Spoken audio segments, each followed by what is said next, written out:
How to start a blog in 2025, my most popular video all year. My name is Sophie. I started the blog by Sophia Lee, which is a 7-figure blog. So we make well over $100,000 a month on the blog.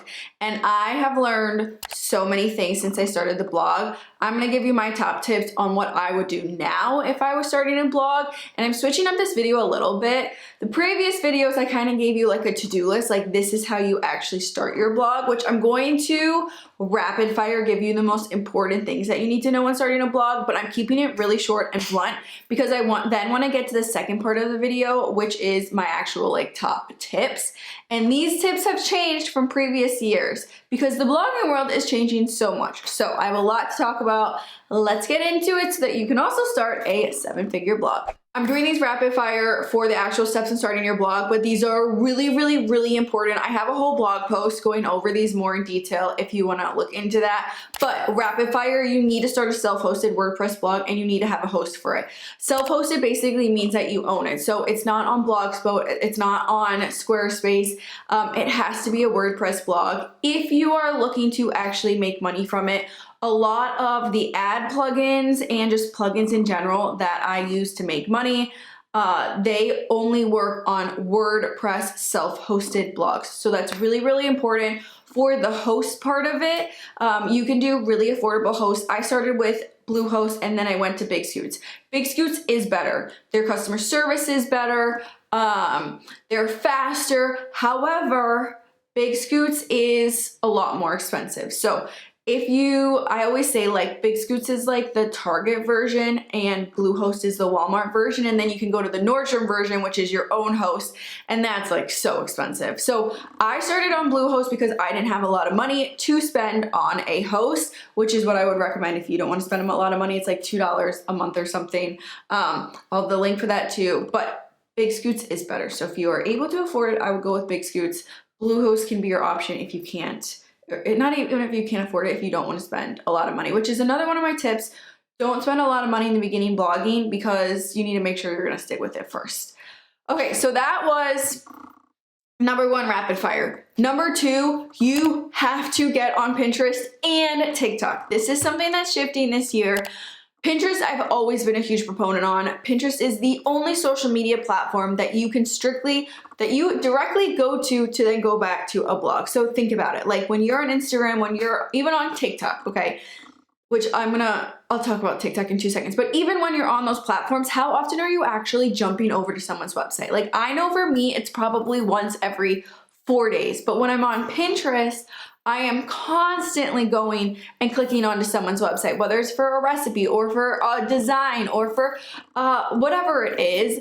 And so that's why it's really important for you to get on Pinterest. The first way that you're gonna make money on your blog, most likely, is by teaming up with an ad agency. And to get into an ad agency, so you know how like websites will have ads on their website, to get into one of those, to have the ads, you need to have a certain number of page views. And the easiest way to get page views is by getting on Pinterest. So get on Pinterest. It is my number 1 thing. I have a Pinterest course that you can do to see exactly my strategy.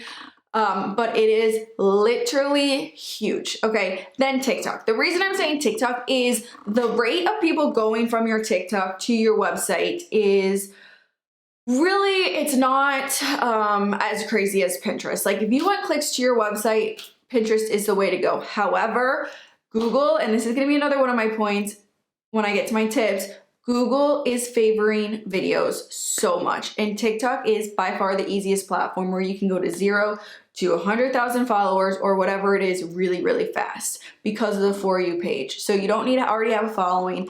If TikTok wants to show your videos, it's going to show your videos whether you have 2 followers or whether you have 600,000 followers. So kind of a few reasons why I really am a proponent of TikTok. 1, you can get so many eyes on your content. You can become very credible in whatever niche that you're getting into.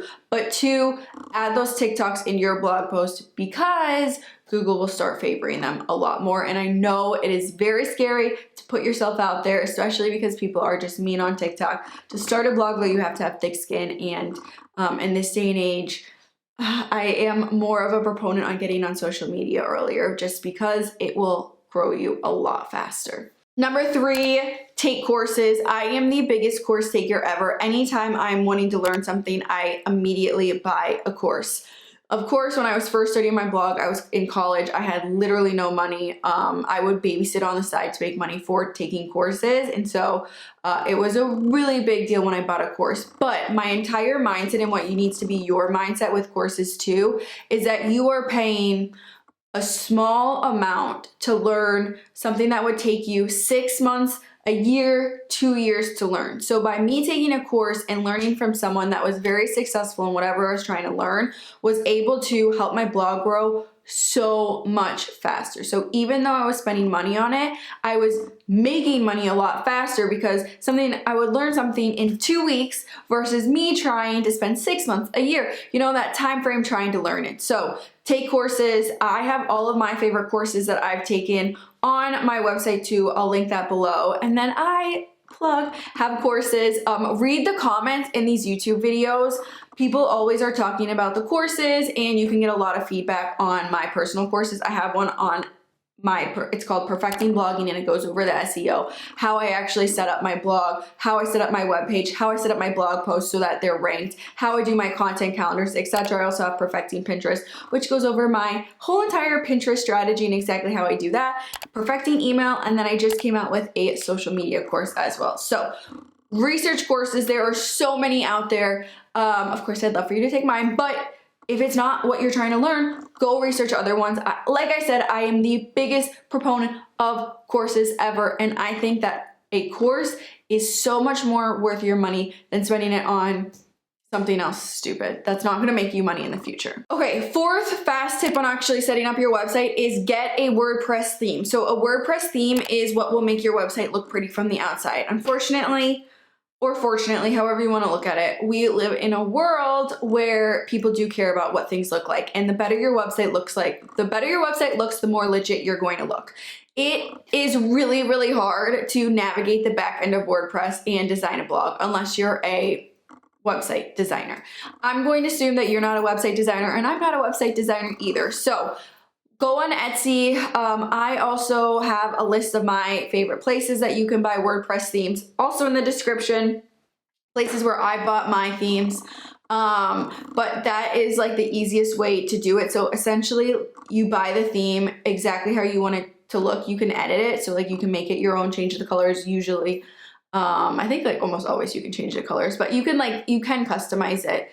And some you can customize more than others, but when you buy it, you can get like the WordPress code. And so basically all you do is take that code and put it into your own website, and it will like magically design it in 2 seconds, other than you trying to buy or get a free WordPress theme and then edit it, and then you mess something up and then you have to revert your website. It's just a mess. So highly recommend you buying a WordPress theme. They're really cheap. You can there's a huge range of prices obviously, but you can buy them for like $5. So, I think probably standard pricing is more like $75. But if you don't want to spend a lot of money, you can literally get one for $5, which is less than like a coffee somewhere at this point. So that is my I think that was my fourth tip on actually setting up your website. Now I'm going to get into my tips on blogging in general. And like I said at the beginning of this video, this has changed a lot in the last year. I feel like my previous like 2021, 2022, 2023, 2024 how to start a blog videos were decently similar. And now over the last year, just a lot of things has shifted on Google's interface, on what they're liking. And so I have some opinions on how I would do it again if I was starting a new blog that I wanted to make money off of. Okay, so number one, you gotta figure out what direction, and this isn't even one of my tips, I'm just freeballing right now, but this is gonna lead into all my tips and it's really important. You need to figure out what are you doing with your blog. Are you starting your blog to make money? Are you starting your blog to become credible? Are you starting your blog to have an outlet for you to write on about something you're passionate about? Like, what is it? Because you're gonna handle the actual back-end process of it differently. If you are looking to strictly start a blog I should honestly do another video on this, on what to do if you're looking to strictly start a blog that makes money versus what you're looking to start a blog that you can start a business off of, because I would handle it in 2 different ways. So The number one thing is that we are trying to make Google and the social medias like us. And right now, Google is favoring video content so much. So in any video and on any post on my blog that I can add a video into, I do, which is why you will see a lot of our TikTok videos being put onto our actual blog posts. And you'll notice when you're searching in Google that when you search something, a lot of times nowadays, one of the first things that come up is literally TikTok videos. It will be like, I'll be like, how to make fried chicken. I don't know how that came to mind. Something random like that. And instead of it being a blog post now, it is the first videos are videos. And so the thing with that is that we still want to get them directed to our blog. So the way that I would handle that is I would make it really clear in my video, because if people are going to be clicking, like, you want Google to like you. And the way to get Google to like you is have a blog post and a video. So first, if your video is gonna pop up first, you need to have a really clear call to action, like for the fried chicken example. On my website, you can find this full recipe. And on the TikTok video, how I would do it is I would do like I would still show everything, but I might leave out the exact measurements for the ingredients, because then people are gonna be like, well, what's the exact measurements? I can be like, it's all on this blog post. And then you're redirecting people directly to your website. But for even your website to rank at this point, you don't have to have videos, but it is strongly encouraged by Google, and I do think that you'll rank faster if you do have videos. They don't even need to be on TikTok. They can be on YouTube just like this. I'm not really sure how I guess, why would you even film a video and just like upload it directly? Like, you have so much better success if you put it on YouTube or TikTok. So yeah, do videos, your content will rank a lot faster. Adjust to people's current attention span, which is essentially nothing. Okay, people do not have attention spans. Even the attention span is just even different from when I started a blog to what people will pay attention to now. So in the beginning, I try to make everything very, very interesting, whether it's including graphics that are interesting, whether it's including the video, or I'll do call to actions where they can be like, if you want to skip to this part of the post, click here, and it will literally, like, you can click on it and then it will go take you to the most important part of the post, so that people aren't just automatically clicking out of it. But you have to keep your content very interesting, otherwise we have no attention spans. I have no attention span. You probably don't have a long attention span, and you have to think about that when writing a blog post. Oh my gosh, this one is huge. And if you follow me on anything else, you know I am the biggest proponent of ChatGPT on basically every aspect of my life besides a blog post. I do not use ChatGPT in any way, shape, or form on my blog, because Google knows, and they have legitimately said, we know, and we will not show your content if you are using any type of AI or ChatGPT on your website. So this is really important. I know it can make your life faster, and I know it can technically write a blog post in like 2 seconds. You cannot use it. It will ruin your blog. Google will not show you anything on your website for it. And they are prioritizing real life content more than ever. Write your opinions. Say, I use this. This is how I use something. This is what I like to do. This is how I incorporate this into my life. Like, make it very known in the blog post that you are a real human being, that you are actually using the product, that you know what you're talking about, that you are not just saying something on AI and then hoping that it comes up with a response. Like, you are proving to both people and honestly more to Google that you are a real life human being. I even do things which, like, I'm psycho about making sure that Google likes us. Like, I will even like purposely like spell things wrong, just like a little bit, you know, or like do something where it's like very obvious that this is a human being behind the screen writing this, and this is not AI, and it is real valuable content. Something that I'm focusing on a lot this year is because, and this is something more I think as you just get bigger, is we have so many graphics and images on our website that we have seen our website slowing down. And so I just purchased WordPress Rocket a few weeks ago. This is not something that you need to do right away, but it is a tip if you're noticing that your website is slower. And it goes over all of the background. It like looks at anything that you need to fix on your website, and it just makes it basically tells you like how can you make your website faster. These are the things going wrong with it. And it has been immensely helpful. So that is my latest plugin that I have added into it. And I'm hoping that can really help speed up our website because it is running a little slow right now. And I think it's just because we have thousands and thousands and thousands of pictures, which you need to have in it. So it's kind of like a double-edged sword, but just wanted to know WordPress Rocket is one of the plugins that I'm adding into my routine this year. Next tip is on algorithm changes. I always am talking about algorithm changes because it is just a really big part of having a blog and being on social media. But Google did go through its most brutal algorithm change this year that I have ever experienced. And you know, I am always a proponent of don't freak out when an algorithm changes. Do not change everything that you're doing. Change one thing, test it for a few weeks, see if it adjusts anything, and then you can decide if you want to keep doing it or not, and then go change something else. I often see people during an algorithm change freak out and then change every single thing that they're doing, and you never know what was actually worth changing and what was not worth changing. What I have seen is that our traffic is not ranking as quickly as it used to on Google, and so now we are really focusing on Pinterest and making sure that every single one of our blog posts has pins, that we're updating our pins. Again, I have the Pinterest course where you can go over exactly our Pinterest strategy, but I'm just making sure that my Pinterest is right and tight because our Pinterest is ranking a lot faster, and so we're still able to get the views.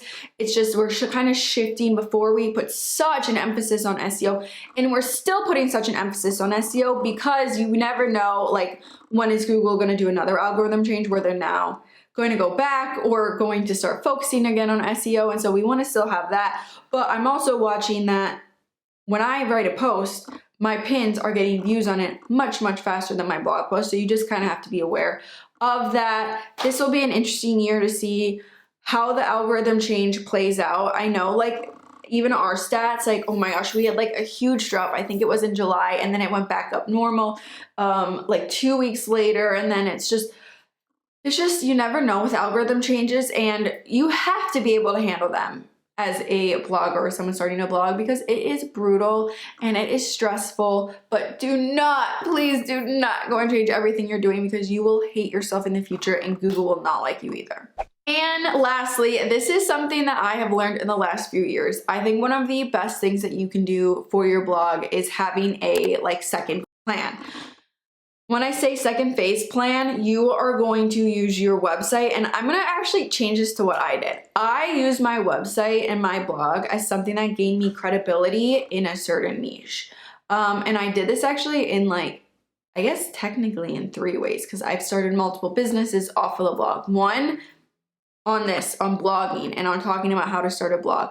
I was able to successfully prove that I could start a successful blog that made millions of dollars. And now I can go talk about it on here, and I can create courses, and I get ad money from these videos, and I make money from the courses, and that has made a lot of money for the blog. Okay, same with my biggest company that I started was a daily planner brand. My whole blog started off of talking about home decor and organization. And so I was really able to naturally capture an audience that cared a lot about the way that their home looked and a lot about their organization, and they cared a lot about their planner and how they organized their day and how they were most efficient as possible. So that when I started my planner line, it was such a natural progression. And it was like, of course she started a planner line. Like, she's been giving us her free planner printables of what she was creating for years and years. Like, I know I like those. I know I'm going to like her actual planner. And by almost like branching off from the blog, but making them work hand in hand with each other. Like, cause now I have the daily, the planner line, and I have the blog, but they're totally like correlating with each other. I've been able to start a huge business that is way bigger than the blog and makes way more money than the blog, honestly. But I could have never started if I didn't have the blog. So that is what I mean by a two-faced thing. And I also give the example of like dog. Like, let's say you start a blog on dogs and you talk about dogs and everything about dogs, and you talk about your favorite food, and you talk about your favorite walking routine, and you talk about how your favorite toys, and you talk about the 10 essentials you get when you have a puppy, and whatever it is, and then you become known in the industry. One, Google knows that you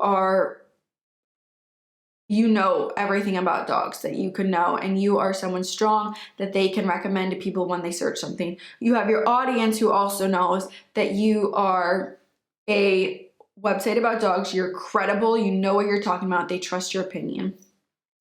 And then you go start a dog food brand, or you start a dog toy line. Like, you have people who have been following you for years or even for months or whatever it is, and they're like, I know I trust his content on dogs. I have followed his recommendations already. My dog's favorite toy is from this website because he recommended it, whatever. That makes so much sense that my favorite dog toy is the one he recommended. If he's recommending, if he started a dog food line, like, that could be my favorite dog food now, you know, like, and it goes hand in hand, and then he could go sell the dog food company for millions and millions and millions of dollars. So I just always am like, I think now as I'm getting older and I'm just getting more strategic on how I'm handling my businesses, think about the second phase. There is nothing, I mean, to have the relatability and to have the backing of a blog and have Google knowing that you're good and have your audience knowing that you're credible, I mean, it can do insane things for your businesses. And I'm a strong proponent on having like a second business phase that you can use off of your blog. And really, your blog at that point is just marketing. Your blog is just a marketing engine. I always say that. I'm like, you might think that it's weird that I'm on social media all the time and that I have a blog, but it's the same thing as 40 years ago going and putting an ad in the newspaper. You know, like, that is my marketing engine. That is how I get eyes on my products. That is how I sell things. That is how I do everything. And then I have the business side of it, but it wouldn't be anything if I didn't have the blog, which is the marketing engine. So that is my little TED Talk on that. And that wraps up how to start a blog in 2025. I know that video was slightly different than my previous videos, but this was a really fun video to film. I cannot wait to see all the blogs that come out of 2025. Make sure to subscribe to this channel. I give really good blogging tips. And again, check out our courses. I have all of the things that I talked about in the description box, but I cannot wait for 2025. I feel like the future is bright, and I'm so excited to see all of the successful blogs that come out of the next year.